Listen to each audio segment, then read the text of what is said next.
Hello everyone, hope you are well on this Tuesday afternoon. Are we already in SHTF?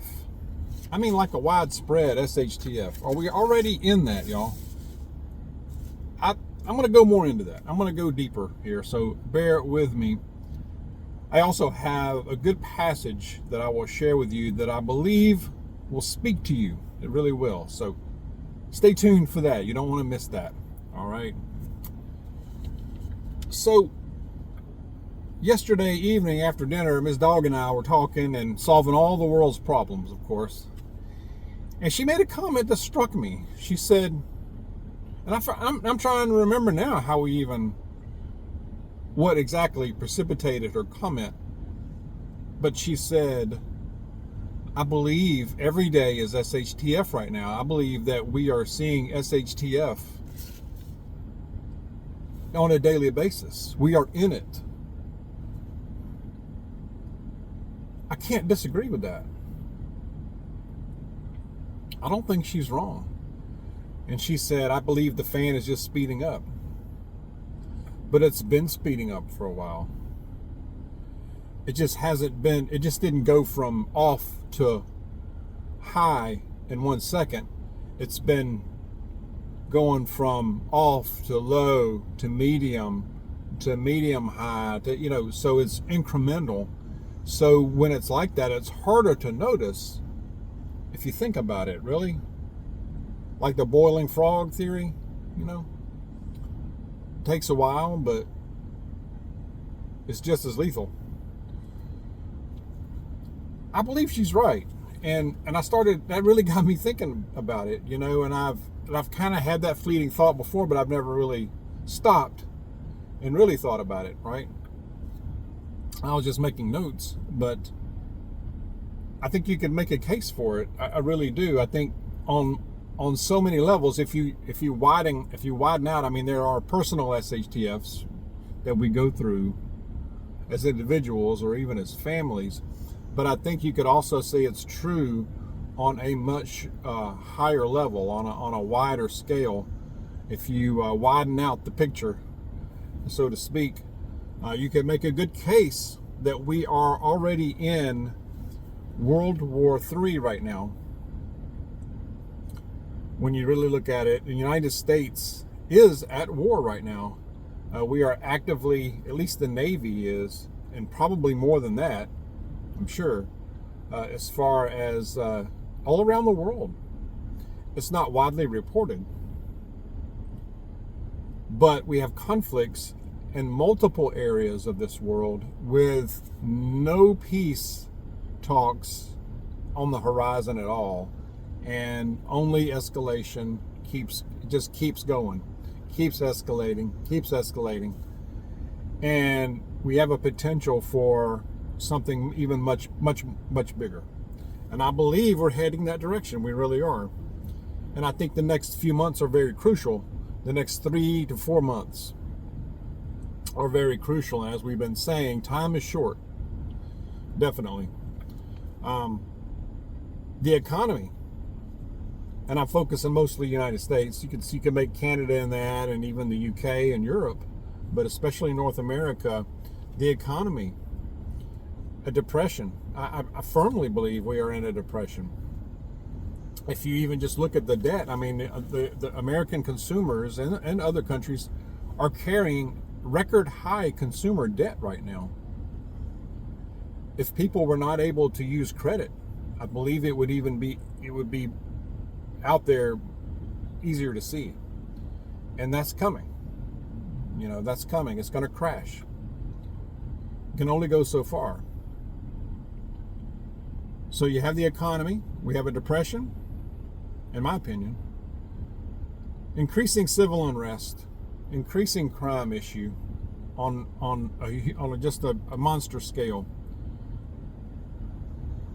We have inflation that will not stop. We have stagflation, which is rising employment, low economic growth or no economic growth, plus inflation altogether, three-headed monster. Throw into that another three-headed monster of housing crisis, mental health crisis, a homelessness crisis. illegal drugs that are flowing in from the south are just out there anyway. They're here anyway. So combine all of that, and you have a mess. We have a mess on our hands, you know.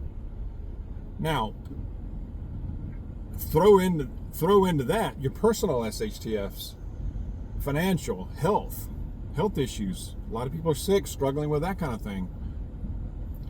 Driving, and I was thinking about it. I drive a lot in my day, and Miss Dawg drives a lot, especially on the interstates. Poor thing. But really, you think about the driving. Compare the roads. If you do any amount of driving, compare the experience of driving out there on the roads right now. Compare that to 5 years ago, 10 years ago. Think about that for a moment. What a difference. You want to talk about a free-for-all out there. It's a dang free-for-all out there. I mean, it truly is. It's Road Warrior Mad Max. The only exception to that, in certain areas, you have speed traps where you have cops that are generating more revenue for their county, cities, whatever. But think about it, except for the speeder that's pulled over, or when after there's an accident, a cop may come. It may take them a while. Other than that, there's no enforcement, because I see reckless driving, road rage, and there's no one coming to help you, y'all. There's no one there to see it except us. Could make a good argument to have a dash cam or a cam recording all the time. I don't do that. I don't have that, but I've thought about it. It's probably a good idea. But it's unreal out here. It's not going to get any better. It's only going to get worse. There's no enforcement. Where are they? Where are they? And I'm not trying to bash law enforcement. I'm always pro law enforcement. I give them the benefit of the doubt. I'm just basing this on what I see. And I don't travel just in one little area. I'm in multiple counties, multiple area in a region here. So,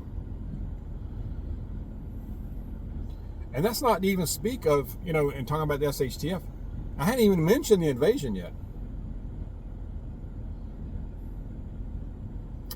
I saw where they arrested a guy in New York City for that broad daylight rape of a 13-year-old girl in a park near Queens. An Ecuadorian immigrant in here illegally. Broad daylight, y'all. Did that happen 5-10 years ago? No, not like it is today. No. Crime. We effectively have without rule of law here. We really do. I think there is a facade of rule of law. Now, there are some areas where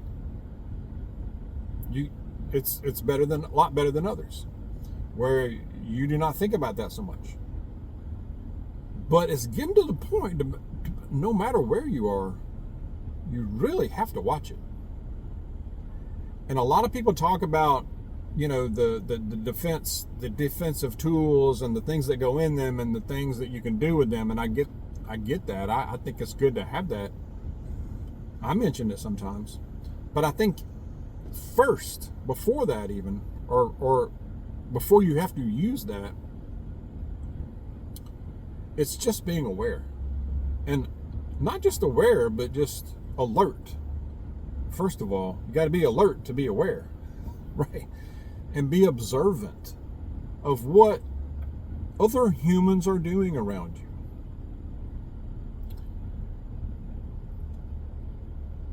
A lot of us, especially those older folks like us, remember a time when we really didn't have to think much about that. We were really in the days that depending on where you lived, you really didn't have to worry about that. So we come from an era that the overwhelming majority of people are civil and polite most times and safe in majority of places. That is not the case anymore. Let's face it. It is not the case. It's quite the opposite. Anything can happen any place now. It truly is. So there's that. I saw where Trump was warning about the border, and he said it's going to get much worse. He was referring to this guy, the guy that they I mentioned a while ago. They did this to this 13-year-old girl, and they arrested. But he said it's going to get much worse. He said it's going to get far worse. Part of his campaign speech, I get it, sure. He said, unless I'm elected, this is going to get far worse. It's going to get much worse. This is just the beginning. Now, that's debatable. I mean, I know he's, can he stop all this? I don't know. I mean, not right away, for sure. I don't know, he would have to, he's just one man. He's just one guy. Is this all just going to magically poof away, even if he is getting in there and elected? No, it's not. No, it's not. So, don't expect that. It's a flooding the country, he said. This is just the beginning of it. I agree with that. He's not wrong there. I have to agree with him there. I believe that the consequences, the crime thing, and I think we could see this exponentially increase into the next year or two. Even sooner than that, depending on what we have going on between now and November. Exponentially. On a scale that's just off the charts. If you can imagine that in America, I believe it can. I believe what would help is, that's not going to happen, I'm going to hold my breath, but if enforcement and if there was swift consequences to these things, especially these heinous, these things that are just so obvious and outright, there's no question person's guilty. It needs to be swift. It needs to be brutal and swift is what it needs to be. And it needs to be public, if you know what I mean. It needs to be in public. And that sounds pretty harsh, I know. But that's what we need. For this kind of thing, a 13-year-old girl in broad daylight in a park in America. That's America right now. We have to circle the wagons. We have to look after our own. I know when I was a kid, we used to ride our bikes miles and miles. I saw a thing on Facebook that said our parents will never know how many miles we rode on our bike. That is the truth. We went to neighborhoods that they never realized we went to. And it was just us kids on a bicycle. I don't even think we weren't even wearing a helmet back then. No. And we didn't worry about stuff. Were we lucky? Probably. Maybe. We had angels looking over us, I guess. But I hear that from a lot of people. So we're not alone in that. But we never would have thought about not going to a park for fear of something like this would happen. But we are in a much different time, aren't we? A time when the devil romps around like no other time. I believe that. But I think what I was saying earlier, being alert and just being observant. And if your gut is telling you that something is off here, you need to heed that. You need to take that, take action, and just leave that area quickly. Duck out. It's time to go. It doesn't feel right. You need to go. You need to get out of there. I was in an area not long ago.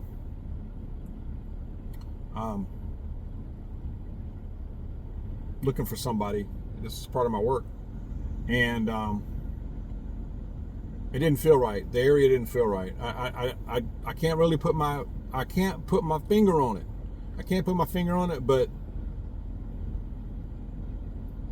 I started getting the feeling like I don't need to be here, and I left. I'm glad I did.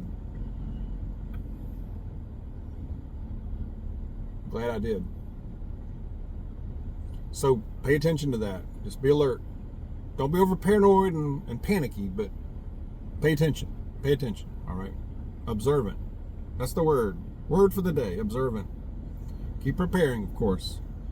But we talking about circling the wagons. Miss Dawg and I, we don't. There are areas we don't go to anymore, or we're careful about going to, especially certain times of the day or evening. We're not out at night anymore. I guess we're old, getting older. But that's not a bad thing. And we just have to be careful. We have to be smart. We have to be smart, y'all. Think. All right. I'm going to go to a passage, because this is a good one. This spoke to me.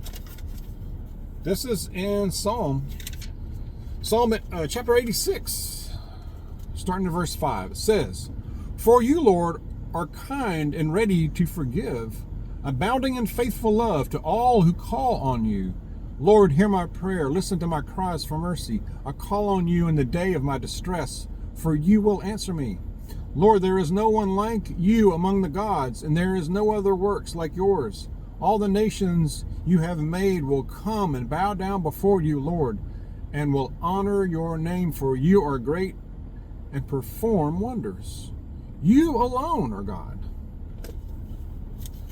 We serve and worship a God of the universe, y'all. Made everything. Made all this possible. Made you possible for a reason. We need to remember that. God is good indeed. Thank God we have Jesus as a Savior as well. Let's stay close to Jesus. Let's be careful. Let's be safe out there. God bless you. I will see you soon.